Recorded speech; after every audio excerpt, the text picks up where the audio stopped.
Nikhil, sir. जरा उस servant गोपी को बुलाओ। सर।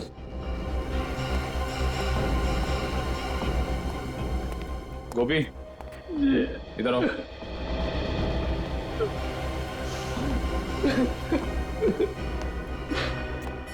सुनो, जरा अंदर चलो। सर।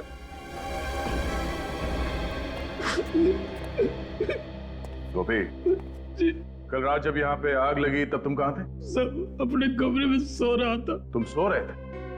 तुम्हारे साहब और मेम साहब यहाँ पे चीख रहे थे, चिल्ला रहे थे और तुम खर्राटे मार रहे थे। ऐसी कौन सी नींद है तुम्हारी जो इनके चीखने पे या आग के धुएं से नहीं खुली? अरे नहीं सर, हमारा कमरा वहाँ नीचे है ना, वहाँ धुआं नहीं पहुंचा, इसलिए।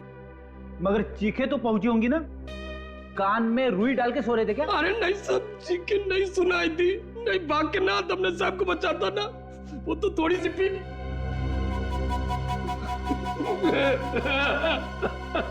शर्म आनी चाहिए तुम्हें। अगर तुम शराब के नशे में नहीं होते तो शायद तुम्हारे साहब और मेम साहब आज जिंदा होते। अच्छा, कल रात यहाँ पे और कौन कौन था? नहीं, कोई और नहीं था, हम सिर्फ 3 लोग थे यहाँ पे। आखिरी बार कब मिले तुम अपने साहब और मेम साहब को? रात के 10:30 बजे। साहब और मेम साहब को चाय पीने की आदत थी ना, सोने से पहले चाय पीते थे। मैं चाय देने आया था, तभी देखा। उस वक्त उन दोनों में क्या बातें हो रही? किसी बात से परेशान थे वो? ना बिल्कुल नहीं, वो तो आपस में मजाक कर रहे थे, जैसे शादी के नए जोड़े होते हैं वैसे ही बिल्कुल मजाक कर रहे थे। और मेम साहब ने तो मेरी तारीफ भी की थी। तुझसे चाय, इलायची की चाय दुनिया में कोई नहीं बना। मुझे क्या पता था वो चाय उनकी जिंदगी की आखिरी चाय हो जाएगी।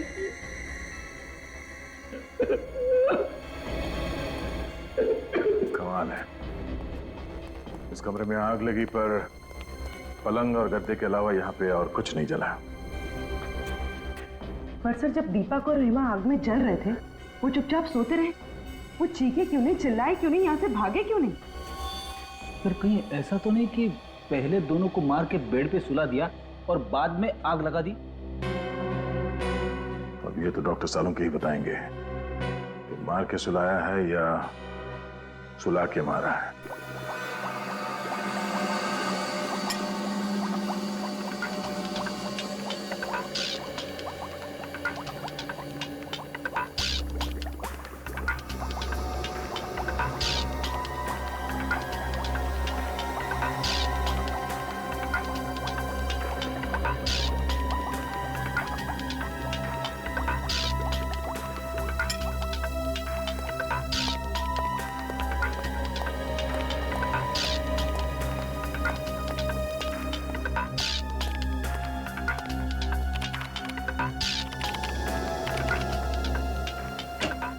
हाँ अभिजीत भाई, तुम लोगों का अंदाजा एकदम सही था। ये दीपक और हेमा वाकई इस हालत में नहीं थे कि अपने आप को आग से बचा सके। मतलब दोनों जख्मी थे? नहीं ब्रेडी, जख्मी तो कतई नहीं थे, क्योंकि ना तो इन दोनों के शरीर पर गोली का निशान था, ना किसी चाकू का निशान था, और ना ही किसी और तरीके की चोट का निशान था। तो फिर इन्होंने अपने आप को बचाने की कोशिश क्यों नहीं की? गैरी हैथर की वजह से। गैरी हैथर? ये क्या है डॉक्टर साहब?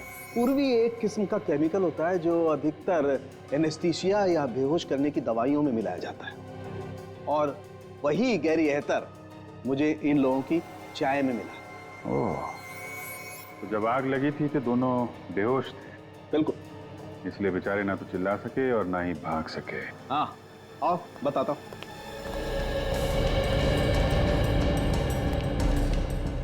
ये देखो, टेबल लैंप के इस वायर को शॉर्ट किया गया।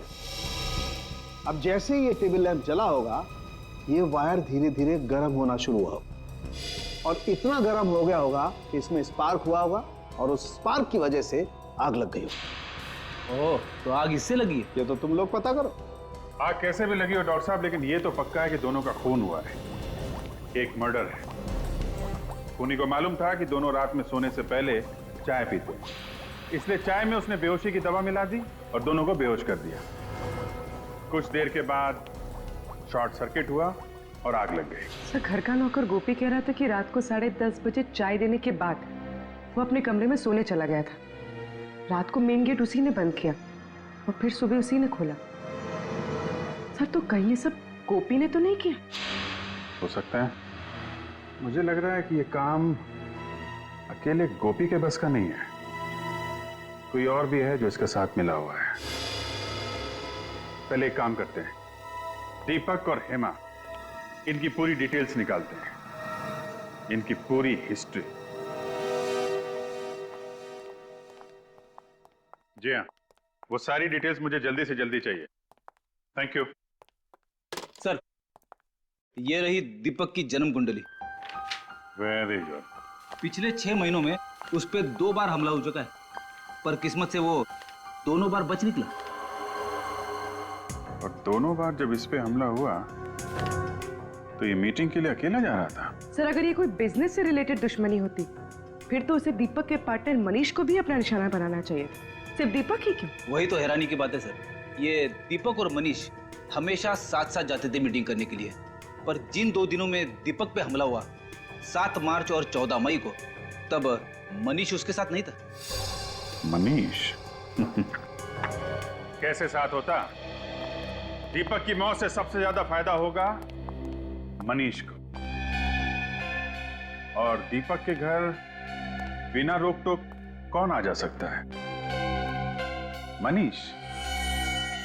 दीपक सोने से पहले चाय पीता था, यह बात किसको मालूम होगी? गोपी और मनीष को।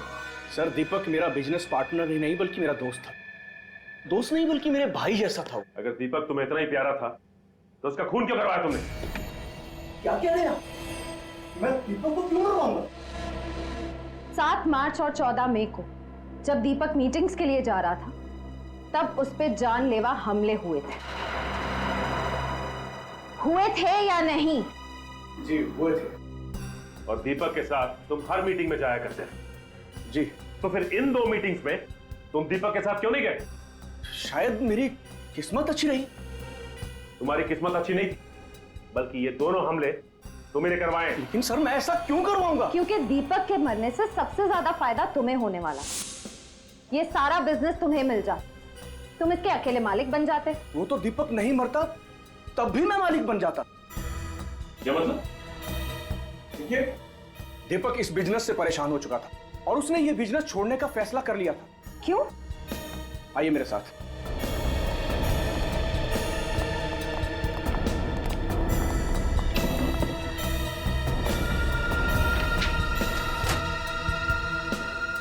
दीपक बिजनेस इनकी वजह से छोड़ रहा था।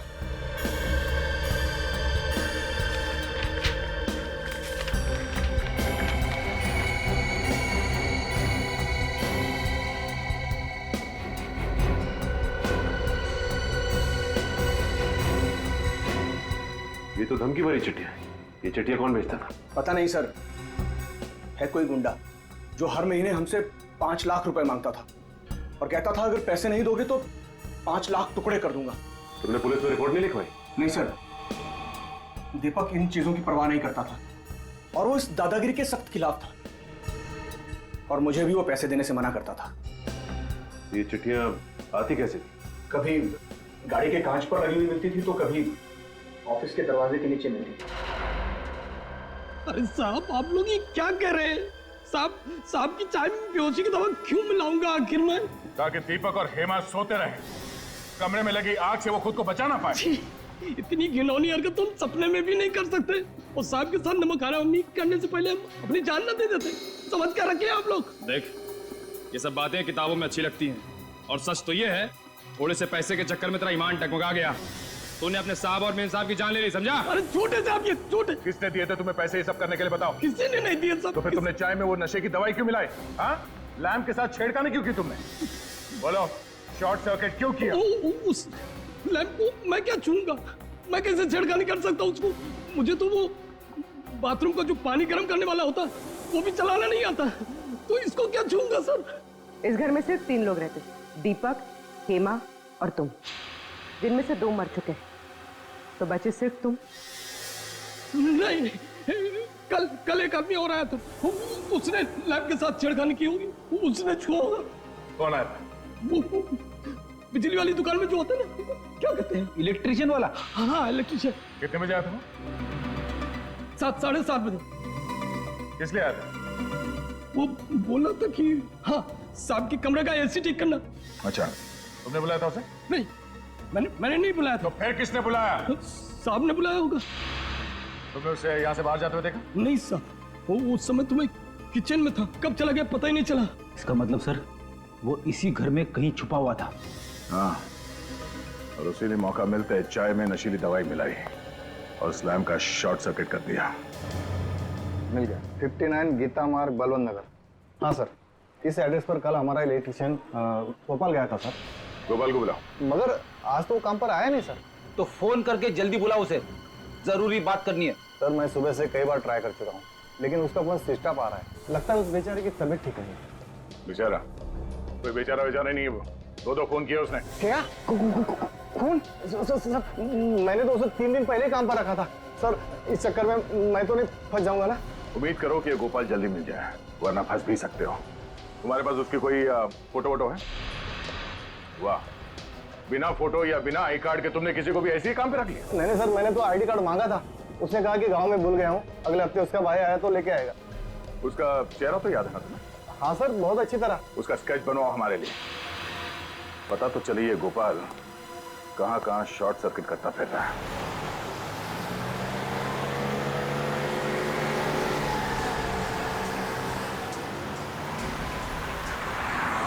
सर उस इलेक्ट्रिशियन ने बहुत लंबी चौड़ी प्लानिंग की दीपक और हेमा को मारने।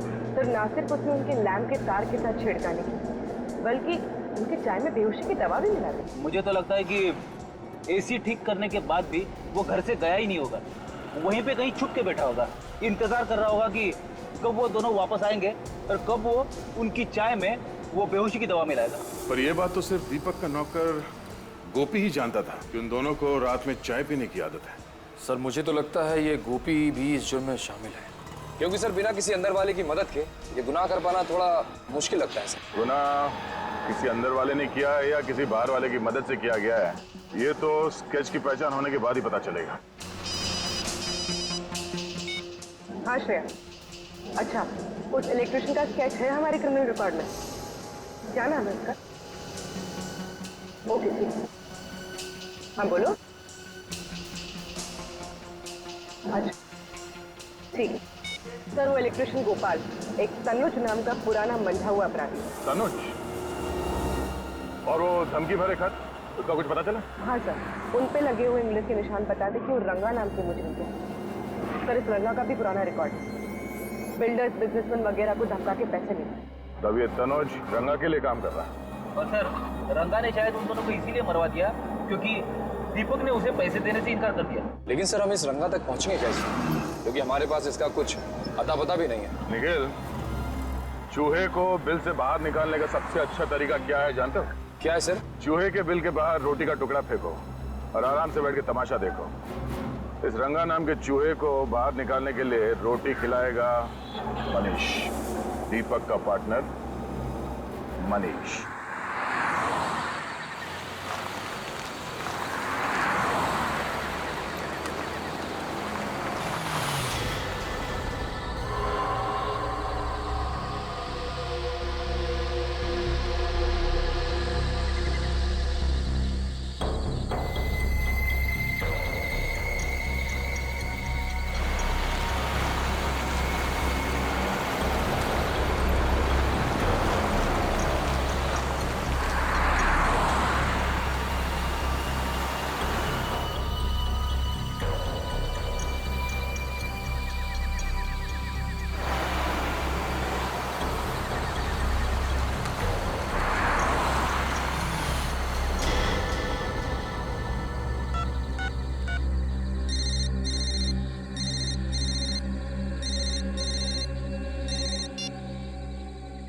शाबाश, अच्छा हुआ जो तू खुद ब खुद आया।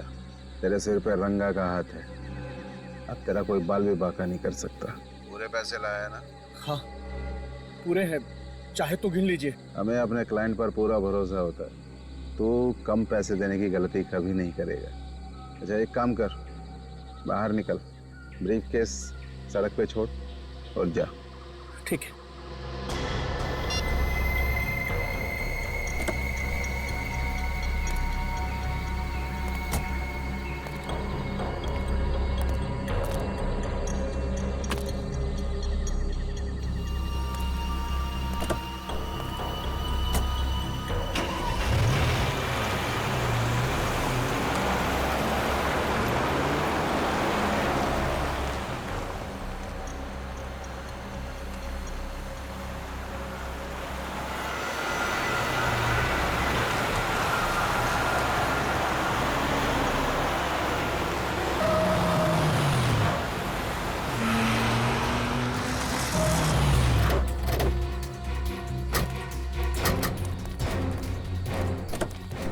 बाहर निकल। सीआईडी धोखा किया उसने मेरे साथ, छोड़ूंगा नहीं मैं उसको। सीआईडी के सामने धमकी देता है। विनीत, गाड़ी में से बैग निकालो। जाने दो मुझे, रंगा नाम है मेरा, रंगा। मेरा नाम से ही पत्ते थर थर कांपते हैं। और मेरा नाम दया है। मेरा नाम सुन के मुजरिम सूखे पत्ते बन जाते हैं। साहब मुझे माफ कर दो साहब। साहब अब शेर है, मैं चूहा हूँ साहब। मेरा आपका मुकाबला है साहब। दीपक को क्यों मारा? दीपक को मैंने नहीं मारा साहब। मैं दीपक को क्यों मारूंगा साहब? क्योंकि उसने तुम्हें पैसे देने से इनकार कर दिया था। उसके मरने के बाद भी मुझे पैसा कहाँ मिला? साहब मैं तो छोटा मोटा गुंडा हूँ, छोटी मोटी धमकी देता हूँ, पैसे ऐडता हूँ साहब। खून करने की तो मैं सोच भी नहीं सकता साहब। झूठ मत बोल। तू जानता था कि दीपक को मारने से बाकी बिजनेस वालों के दिलों में तुम्हारे नाम का डर बैठ जाएगा, इसलिए तुमने अपने साथी तनुज को वहां भेजा इलेक्ट्रिशियन बना के। सोच समझ के लंबी चौड़ी प्लानिंग की थी तुमने खून करने की, क्यों? मगर साहब तनुज अब मेरे साथ काम नहीं करता। एक महीना हो गया उसे मेरी गैंग छोड़े हुए। तो फिर ये तनुज किसके साथ काम करता है? मुझे नहीं पता साहब। हाँ वो कह रहा था कि वो अपनी खुद की गैंग बनाएगा साहब।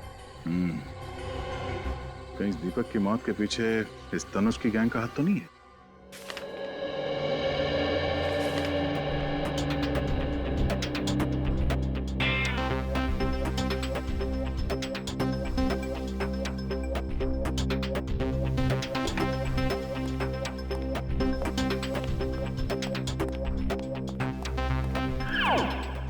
सर, आपने कभी कबड्डी खेली है? कबड्डी? कबड्डी? हाँ, कॉलेज के दिनों में तो बहुतों को चित किया हमने। पर ये सवाल पूछ क्यों रहे हो? कुछ मैच वैच होने वाला है क्या? अरे नहीं सर, दरअसल बात यह है कि तनुज को लेकर मेरे दिमाग में कुछ सवाल आपस में कबड्डी कबड्डी खेल रहे हैं, और जब तक उन सवालों के जवाब मुझे मिल नहीं जाते तब तक मेरी सांस अटकी रहेगी। अच्छा, चलो बताओ, कौन से सवाल हैं जो तुम्हारे पेट में उछल कूद रहे हैं? पहला सवाल तो ये कि अगर तनुज रंगा की गैंग में है ही नहीं तो फिर उसने ये जुर्म क्यों किया? ना तो दीपक के घर से पैसे चोरी हुए और ना ही उसकी तनुज के साथ कोई पुरानी दुश्मनी थी। दुश्मनी तनुज की नहीं फ्रेडी, किसी और की थी। कोई तो है जिसे दीपक की मौत से बहुत बड़ा फायदा पहुंचने वाला है, उसने ये सब करवाया है। सर एक अजीब सी बात पता चली। हाँ? क्या बात है? सब परसों हाईवे नंबर 47 पे एक एक्सीडेंट हुआ था किसी नरेश का। उसमें भी हस्बैंड और वाइफ दोनों जलकर मर गए थे। अच्छा, उनका इस केस से कुछ लेना देना है? हाँ सर, 4 बातें एक जैसी इन दोनों केसेस में। पहली, नरेश की भी दीपक की तरह नई नई शादी हुई थी। दूसरी, नरेश और उसकी वाइफ दोनों ने खुद को आग से बचाने की कोशिश नहीं की। और तीसरी बात सर, उन दोनों की बॉडी में से भी वही कैरी हैथर नाम का केमिकल पाया गया जो इंसान को बेहोश कर देता है। और चौथी बात? चौथी और सबसे अहम बात सर, नरेश भी दीपक की तरह अमीर सक्सेसफुल बिल्डर था। बिल्डर? हाँ। है कौन ये सिर्फ बिल्डर लोगों को ही निशाना बना रहा है? इस नरेश और उसकी बीवी की बॉडीज कहाँ हैं? सर उन दोनों की बॉडीज पुलिस मॉर्ग रूम में है। एक काम करो, बॉडीज को फोरेंसिक लैब भिजवा दो। सर नरेश कुमार, इनके घर वालों से भी मिलना पड़ेगा। हमारी तो कुछ भी समझ में नहीं आ रहा है साहब कि खूनी कौन होगा। मेरे बेटे की तो किसी से दुश्मनी भी नहीं थी साहब, किसी से दुश्मनी नहीं। और आपकी बहू प्रीति की? वो बेचारी तो यहाँ ज्यादा किसी को जानती तक नहीं थी, कनाडा में ही पली बड़ी थी। तो क्या उसने शादी के बाद यही रहने का मन बना लिया था? नहीं, बल्कि नरेश ने अपना बिजनेस छोड़ के प्रीति के साथ कनाडा जाके सेटल होने का प्लान बनाया था। यानी नरेश भी अपना बिजनेस छोड़ना चाहता था, बिल्कुल दीपक की तरह। अच्छा, ये नरेश अपना बिजनेस क्यों छोड़ना चाह रहा था? कुछ मालूम है आप लोगों को? वो हमसे बिजनेस की बातें शेयर नहीं किया करता था। तो क्या पिछले कुछ दिनों में वो परेशान था या उसे किसी तरह की धमकियां मिल रही थी? धमकियों का तो पता नहीं, लेकिन कुलभूषण की वजह से वो बहुत परेशान था। कुलभूषण की वजह से? ये कुलभूषण कौन है? वो एजेंट जो मेरे बेटे को कनाडा जाने के लिए वीजा का इंतजाम कर रहा था साहब। लाखों रुपए ऐंठ लिए उसने, लेकिन वीजा नहीं दिला पाया। ये वीजा ना दिलवा पाने पे क्या उसने आपके पैसे लौटाए? बिल्कुल नहीं, बल्कि धमकियां और देकर गया कि अगर आप दोनों सलामती चाहते तो पैसों को भूल जाओ। तो आप लोगों को पुलिस की मदद लेनी चाहिए थी ना? लेना तो चाहता था, पर डरता था कि कहीं बहू फंस न जाए। लेकिन आपकी बहू कैसे फंस सकती है? क्योंकि प्रीति ने नरेश को कुलभूषण से मिलवाया था। आपकी बहू प्रीति ने? तो क्या प्रीति कुलभूषण को पहले से जानती थी? हाँ, प्रीति कुलभूषण को बहुत अच्छे से जानती थी, बहुत पहले से। और उसने कहा था कि उसकी फैमिली का वीजा कराने में भी कुलभूषण ने उसकी मदद की थी। हम आपके बेटे और बहू की फोटो देख सकते हैं? वो दूसरे वाले घर पर है साहब। मेरे बेटे नरेश की मौत के बाद मेरा वहां पर मन नहीं लगता था साहब, इसलिए हम लोग यहाँ पर आ गए। लेकिन फिर भी साहब, मैं आज शाम तक आपको फोटो भिजवा देता हूँ। थैंक्स। लगता है हमें भी कनाडा का वीजा लेना पड़ेगा इस कुलभूषण से।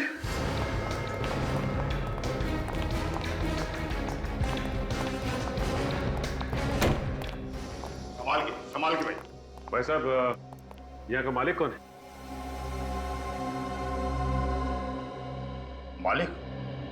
मालिक तो आपके सामने खड़ा है। तो आप हैं कुलभूषण? कुलभूषण मेरा किराएदार था जी, आज ही दुकान खाली करके चला गया। कुलभूषण चला गया? अरे चला क्या गया जी, मैंने उसे निकाल दिया। बहुत शिकायत थी उसके खिलाफ कि वो शराफत की आड़ में बहुत गैरकानूनी काम करता है। भाई साहब ठीक तरह से निकालिए, कभी भी आ जाएगा, कहेगा मेरा फोटो खराब कर दिया। भाई साहब ये बताइए कि आपके पास उसकी फोटो तो होगी ना? फोटो तो मेरे पास है, और मैं आपको क्यों दिखाऊं? क्यों? देखिए, हम लोग सीआईडी से, और हमें शक है कि कुलभूषण का हाथ दीपक नाम के बिल्डर के खून में भी। वो दीपक कुमार जो 2 दिन पहले अपने घर में जलकर मर गया था? जी हम उसी की बात कर रहे हैं। एक मिनट। ये वो एग्रीमेंट है जिससे दुकान को मैंने किराए पर दिया था, मैं उससे सिग्नेचर करवाने लाया था। उसका फोटो इसमें है, देखिए।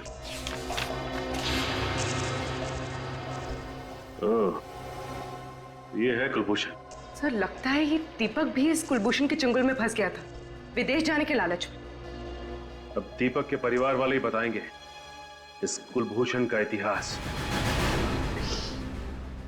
आप ठीक कह रहे सर, कुलभूषण ही वो एजेंट था जो दीपक को वीजा देने वाला था। मतलब वीजा दिया नहीं दिया, पैसे भी पूरे ले लिए।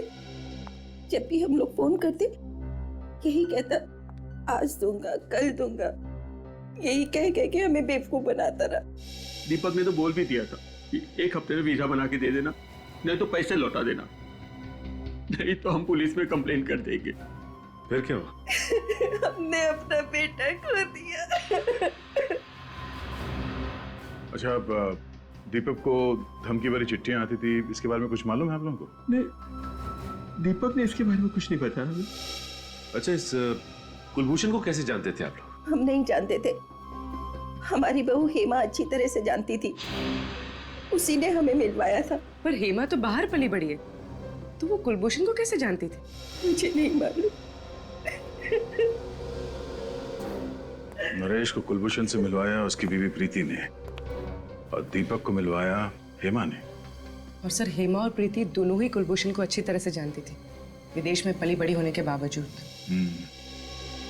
लगता है प्रीति और हेमा दोनों का आपस में कोई ना कोई कनेक्शन है।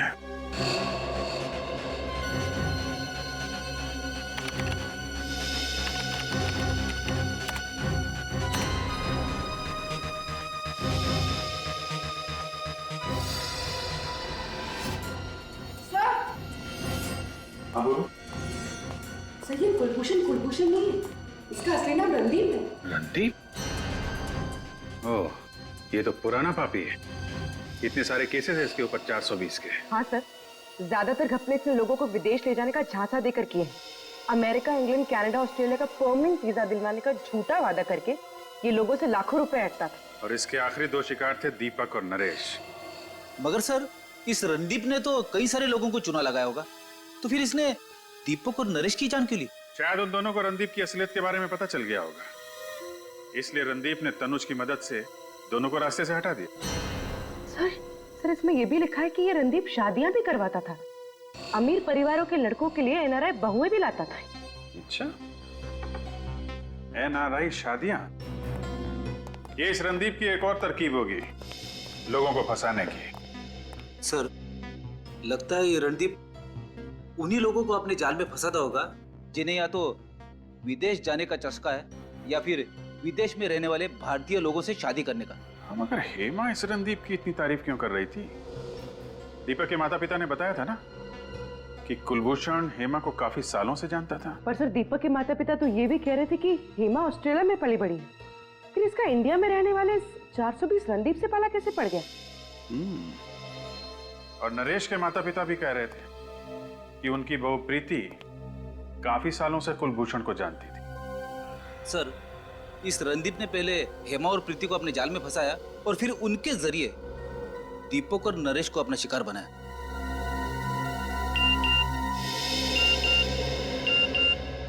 नरेश के पिता का एमएमएस, हमने उनसे प्रीति की फोटो मंगवाई थी ना, शायद वही होगा।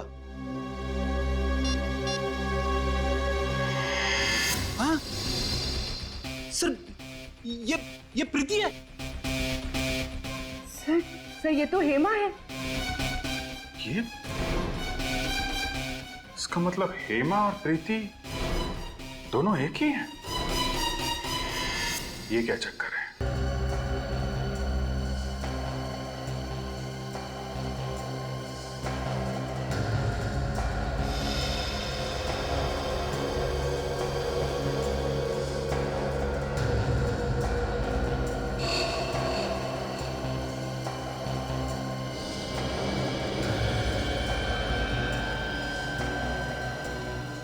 अब फोटो के अंदर घुस ही जाओगे क्या सालू के साथ?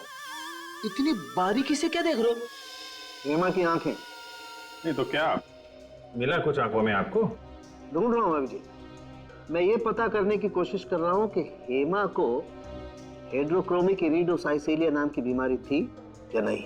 हेड्रोक्रोमिक इरिडोसाइसिलिया, ये क्या होता है डॉक्टर साहब? बच्चे, एक आंखों की ऐसी बीमारी होती है जिसका अगर वक्त पर इलाज न किया जाए तो आंखों की रोशनी जाती रहती है। अरे बाप रे, ये तो बड़ी खतरनाक बीमारी है। मतलब हेमा और प्रीति को ये बीमारी थी? अभिजीत, इन दोनों लाशों के ब्लड में तो मुझे इस बीमारी के लक्षण दिखाई दिए, लेकिन इस हेमा की आंखों में मुझे इस बीमारी का जरा भी कोई लक्षण दिखाई नहीं दिया।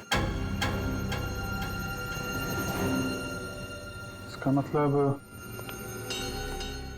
इन दोनों लाशों में हेमा नहीं है ना।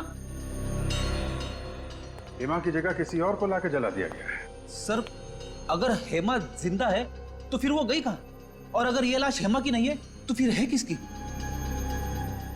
सभी अस्पतालों से उन मरीजों की लिस्ट निकालो जिन्हें ये आंख वाली बीमारी थी, फिर देखते हैं उनमें से कौन कौन गायब है। पर आप लोगों को इस हेट्रोक्रोमिक इरिडोसाइसिलिया के मरीजों की लिस्ट चाहिए क्यों? केस सॉल्व करने के लिए। हम लोग सीआईडी से। ओह, एक मिनट। बहुत रेयर बीमारी है ये सर, बहुत कम लोगों को होती है। ये है उन मरीजों के नाम। तो कम से कम 50 नाम है। श्रेया, काम करो, मिसिंग पर्सन्स ब्यूरो की लिस्ट निकालो और देखो इन मरीजों में कोई है क्या।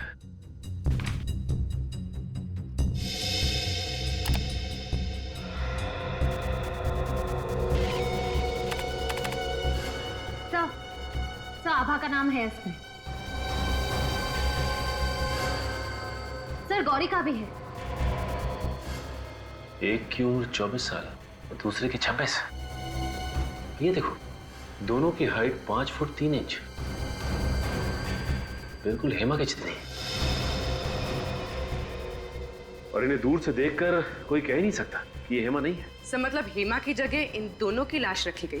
लाश? जी हाँ, लाश। हमें शक है कि आभा और गौरी, इन दोनों का खून हो गया है। ये तो बहुत बुरा हुआ सर। भगवान इन दो मासूम बच्चियों के साथ ऐसा कैसे कर सकता है? ये दोनों तो अपना इलाज कराने के लिए विदेश भी जाने वाली थी। विदेश जाने वाले थे? ओह, अब बात समझ में आई।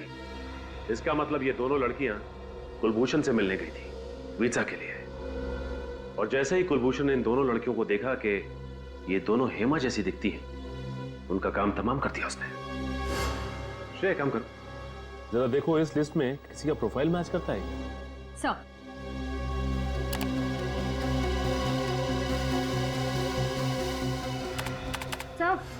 सर है, ये पूनम इसकी प्रोफाइल हेमा के प्रोफाइल से मैच करती है।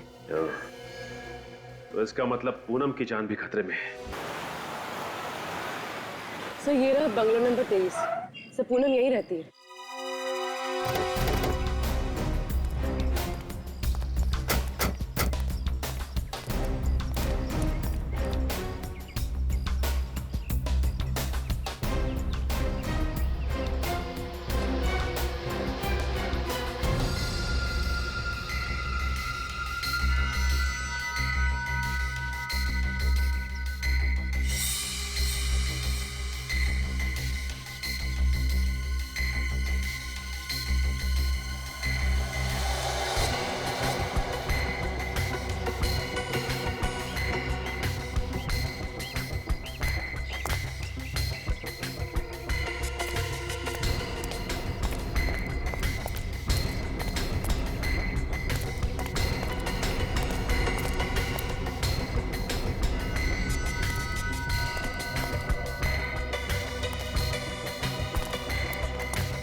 छोड़ दो मुझे नहीं जाना, प्लीज मुझे छोड़ दो, मुझे नहीं जाना कहीं।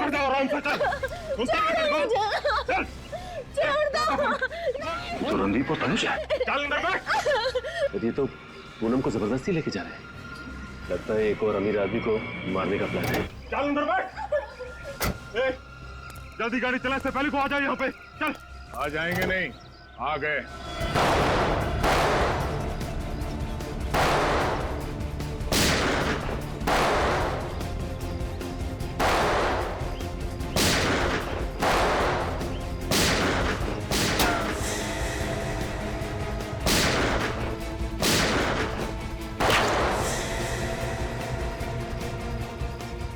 विनीत, कवर करो मुझे। Yes sir.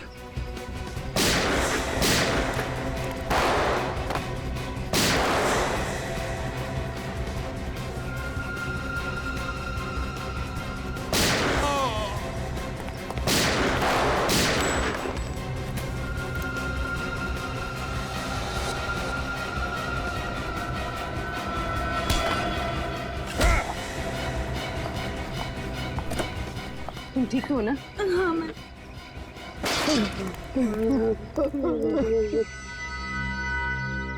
मेरी भतीजी, वो चुन चुन कर अमीर लोगों को फंसा कर शादी करते, और मैं उन्हें वीजा का लालच देकर लाखों रुपए ऐंठ लेता था। और जब तुम लोगों को महसूस हुआ कि ये मुर्गी और सोने के अंडे नहीं देगी, तो तुम लोगों ने दो खून कर दिए, एक लड़के का और उन मासूम बेचारी लड़कियों का जिन्हें आंखों की बीमारी है। हाँ?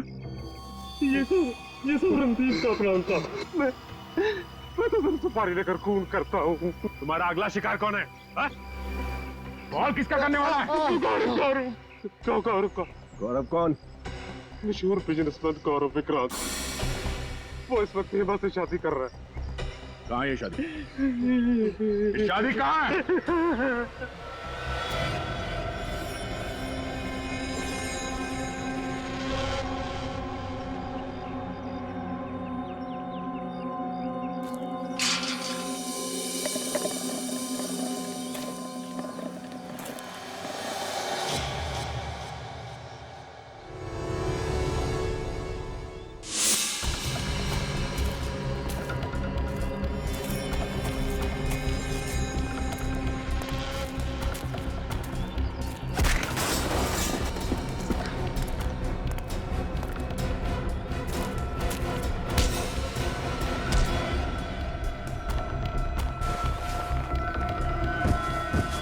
जिस पल का मुझे बहुत दिनों से इंतजार था, आज वो पल आ गया है तनिषा।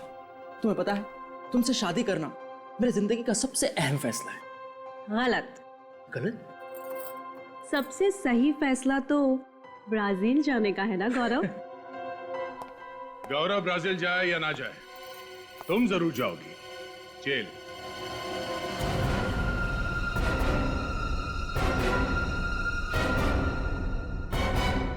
जेल? आप लोग मेरी बीवी को जेल में डालेंगे? सिर्फ जेल में ही नहीं डालेंगे, बल्कि आपकी बीवी को बड़े सम्मान के साथ फांसी के फंदे पर चढ़ाएंगे। तनिषा, ये सब लोग क्या कह रहे हैं? तनिषा नहीं, हेमा और प्रीति। क्यों, और भी बहुत सारे नाम है ना तुम्हारे। जाने दो मुझे, ए, वरना अगले 5 सेकंड में इस कबूतर का भेजा फर्श पे पड़ा होगा। तनिषा, ये क्या कर रही हो तुम? तुम मुझ पर गन तान रही हो? अपने पति को जान से मारोगी तुम? सॉरी गौरव, वैसे भी तुम्हारी जीवन रेखा कम थी, लेकिन अब सीआईडी के आने से और कम हो गई है।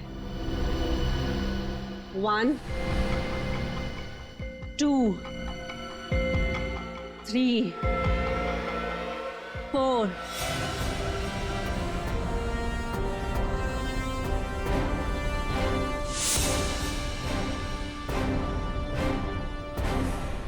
जाने दो मुझे। जाने दूं?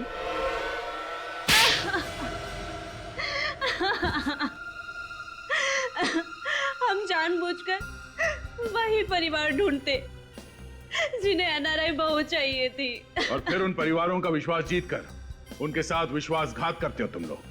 मैं चाचा जी को कुलभूषण बनाकर अपने ससुराल वालों से मिलवाती और खुद एक अच्छी बहू बनने का नाटक करती रहती। शादी जैसे पवित्र बंधन का गलत इस्तेमाल करके तुमने बहुत ही भयानक गुनाह किया है। तुम्हें तो फांसी ही होगी।